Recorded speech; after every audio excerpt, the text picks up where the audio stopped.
Hey guys, welcome back to the channel. Welcome to part 2 of the Dollar Tree survival gear video. All the gear that I'm going to show you here cost me about $23, $24 due to Dollar Tree's prices going up to $1.25, which still isn't a big deal. I'm not going to complain about it. It is what it is. So I just have a few items that I missed the last time that I thought needed to be added. And if I was to actually do a Dollar Tree survival video where I went in there and I spent say $100 or whatever, 50 bucks, call it 50 bucks on stuff, or even $20 on stuff to survive the night, not all this would be included. A lot of this is for more long-term survival, but we're gonna start off with our medical supplies, which I didn't get much this time because a lot of that did end up in the last video.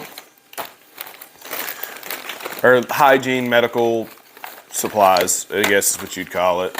So we have hand sanitizer that you can clip onto you, so you can always have it handy. I love this stuff. I always keep some in my vehicle for fishing and stuff like that, cooking around the campfire, anything like that. It's a great, easy, quick way to clean your hands off.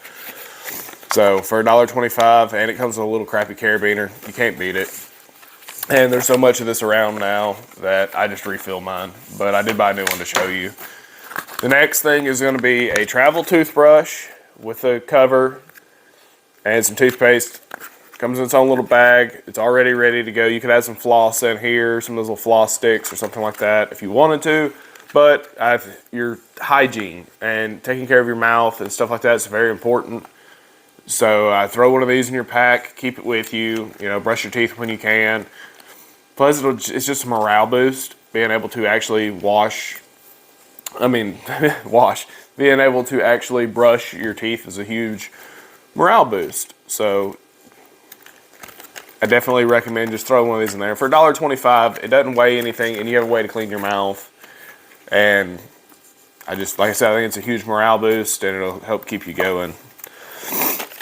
The next thing is a set of fingernail or toenail clippers. I go with toenail clippers because I have thick fingernails. They cut just a little bit better. For cutting hangnails, for cutting other things, you can pull splinters with them. Some people just like to have clean fingernails, keep their fingernails short. If you break a nail, whatever. I just think they're great to have. They can cut fishing line and stuff like that. That normally have a file. This one does have a built-in file on it. A little hook, keep you where you can dig out ingrown toenails or something like that. These are fantastic to have, and I definitely recommend throwing this in your hygiene kit. I guess that was more hygiene than medical, so I guess now we're going to really get into medical. Some waterproof tape. I didn't have this in my last one. I just had medical tape, or not the waterproof kind. So waterproof tape and self-adhering bandages, or wrap, so it sticks to itself. For sprained ankles, muscles, wrist, stuff like that, the self-adhering is the way to go, so then you don't have to use up your tape. And this is one black roll. It's 2 inches wide by 5 yards, so it's 15 feet long. So it's definitely a way to go. Add that to your medical kit. The next thing I got was this $1 LED work light with magnet. Okay. For $1, I don't expect this to be super bright. I expect this to be used, I can use this because it has a hanger on the back of it as well. I can hang it off a branch on a tree to mark my latrine. I can, use it just as a small light inside my tent or inside of my shelter, because it's not going to be very bright. I actually bought this one to stick in the inside of my toolbox. So I have a little bit of light in there. The side I'm always on, my driver's side I open, so I have a spot, I can always turn it on. Runs on 3 AAA batteries, but 3 AAA or 3 AA? Yeah, 3 AAA batteries. It's small, and if you break it as a buck. They still didn't have any flashlights, I know you can get dollar headlamps at Walmart, so maybe throw that in there as your dollar item. I know you can get dollar flashlights and dollar headlamps at Walmart. But I bought this because you can hang it to mark a latrine, hang it in your tent, hang it in your shelter, and you have a little bit of light there. And I'm actually going to use the magnets on it to stick inside my toolbox. So I have some light inside my toolbox at night. For now, until I can come up with a more permanent wired solution with a switch, probably a pressure switch. The lid closes and then it opens, it hits that switch. I don't know. Next we have extra large heavy duty storage bags.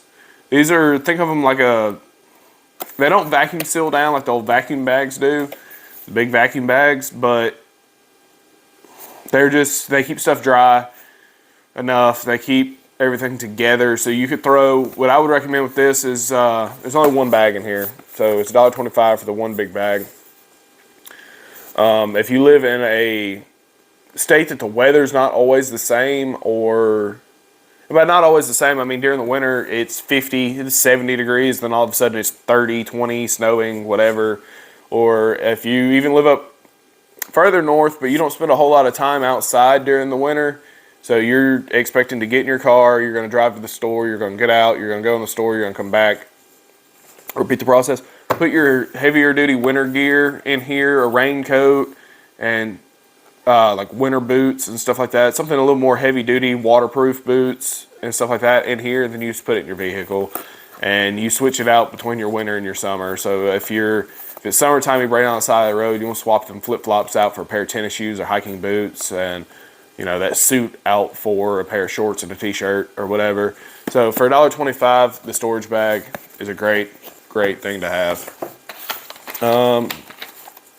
There's so much stuff right here, I'm just kind of digging through. The next is bandanas. You get 2 bandanas. I've got a white one and a blue one, or blue and white, white and blue.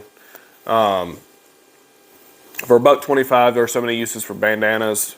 You can use them as makeshift tourniquets. You can use it to pre-filter water before you put it into a bottle to boil, to keep bugs and dirt and stuff out of it. You can use it, get it damp and put it on your head. You can use it to keep sweat out of your eyes. You can use it as fire starter. You can turn it into char cloth because they are cotton. Well, most of them are cotton. I don't know if these are cotton.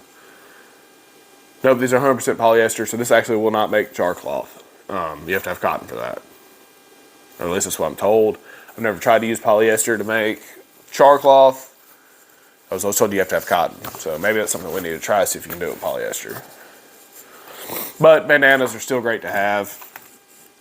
Just as I know people who carry them every day.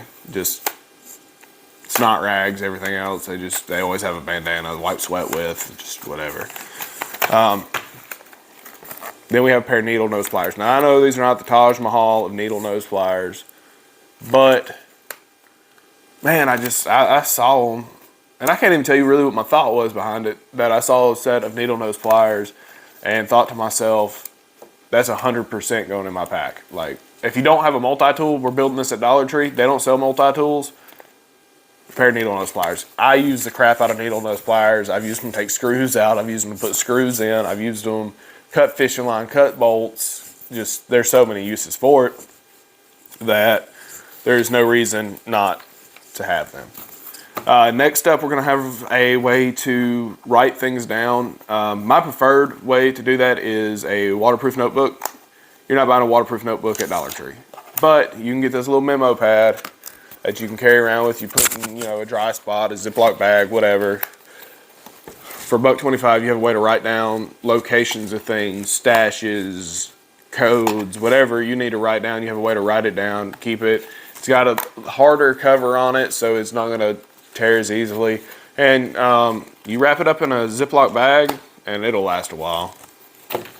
Along with that coming up next is a Sharpie. A lot of people like to carry a regular pen as well, and I agree that you should always carry a regular pen as well. Preferably like a Write in the Rain pen, but again, not going to get that at Dollar Tree. I decided to go against, if I had to pick one writing utensil, it was not going to be a regular pen, it was going to be a Sharpie. And the reason is a Sharpie I can write on many different materials. Metal, wood, plastic, whatever.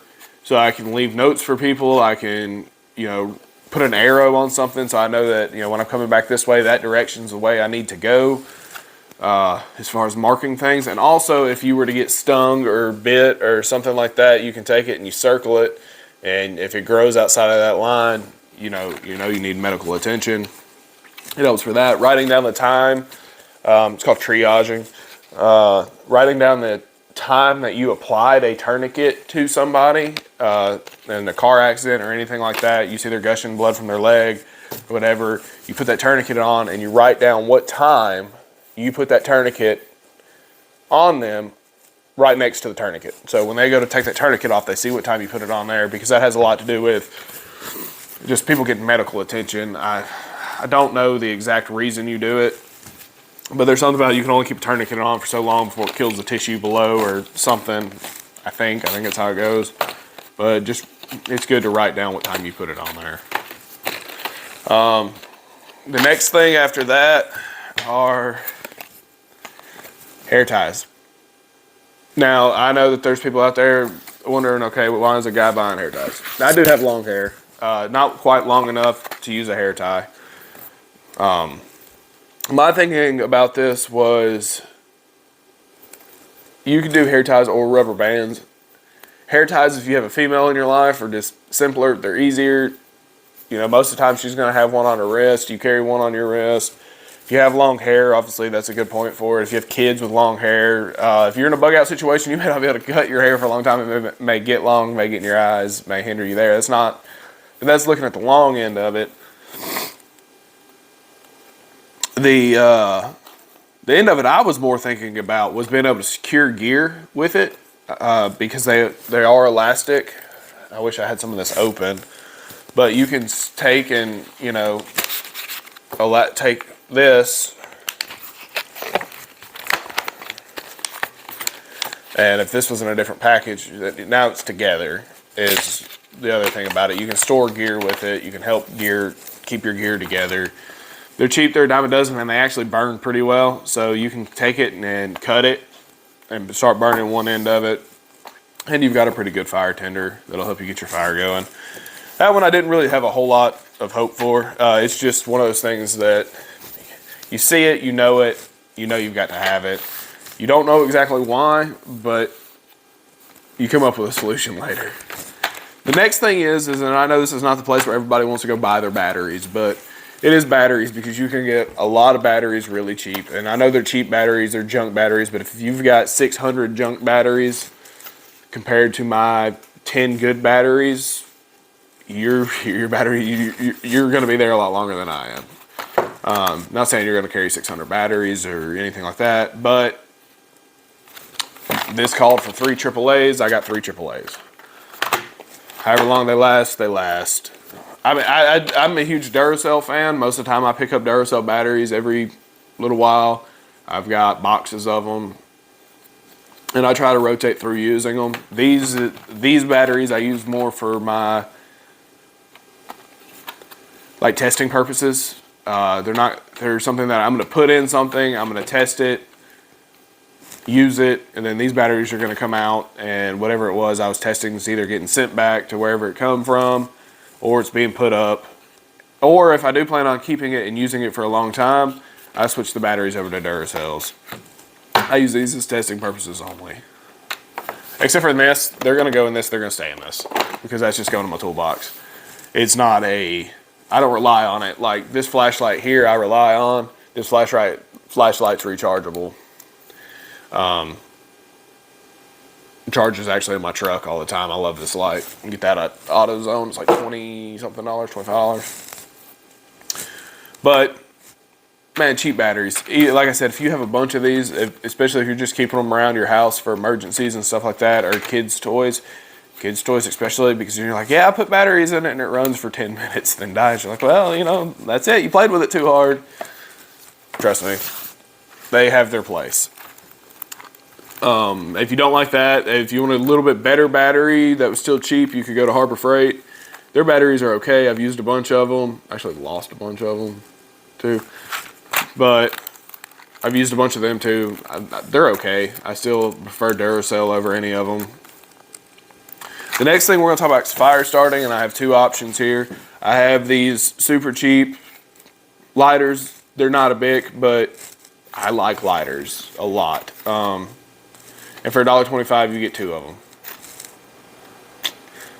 So, however long they last, they last. Keep them dry. You might be able to do the same blowout trick you can with a Bic lighter. I don't know. Never really used these. Never really cared for them. Always called them crackhead lighters. I'm not sure why they called them that. I don't know if it's because you could do that little trick and make the flame go up super huge or what.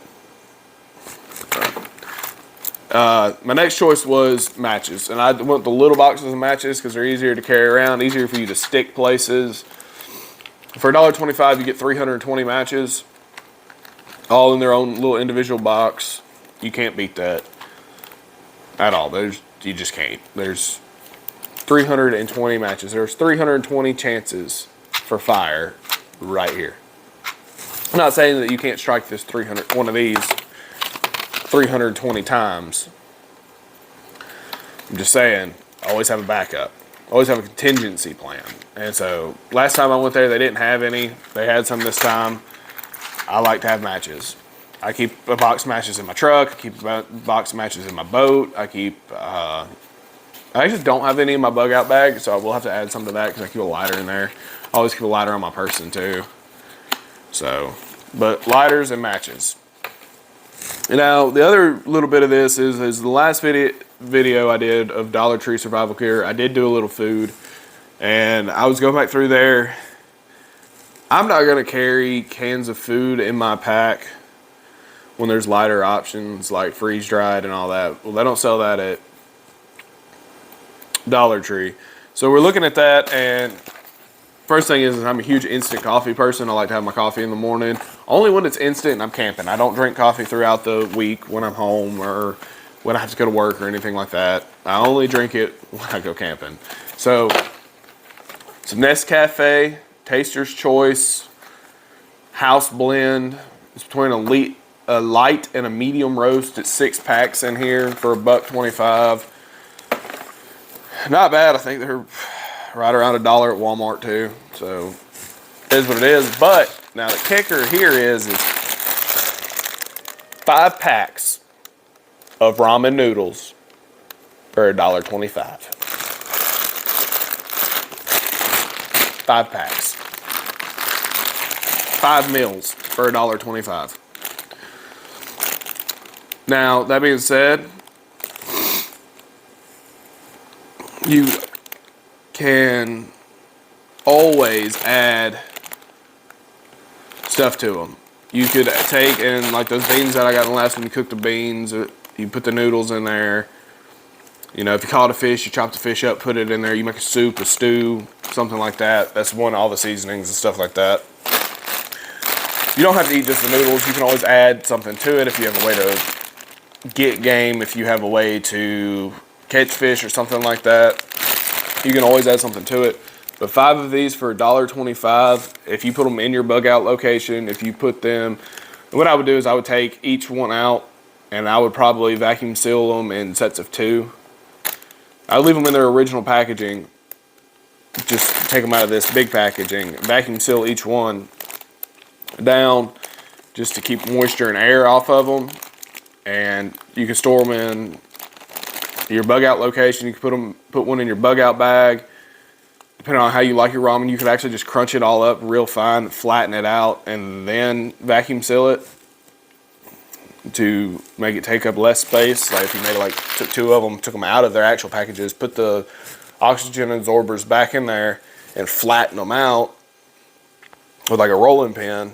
You vacuum seal that and have like a sheet of paper, the size of a sheet of paper, and then it'll slide into a pack a little easier. If you wanted to do it that way, and you throw the seasoning packet in there, vacuum seal it down, whatever. They're light enough that I'm not worried about them. Weight-wise, it's just another option of some source of, I would like to say nutrients, but there's 380 calories in 1 pack. So, I mean, it does have some calories, but that's really about it. There's no protein. Well, no, there's 9 grams of protein in it, but There's a lot of carbs and a lot of sodium. So they're not good for you. But if they keep you going, give you a morale boost, and get you where you need to be, then they work. So that's going to do it today, guys. I want to thank you guys for watching. Remember to like and subscribe. Y'all stay frosty, and I'll see you next time.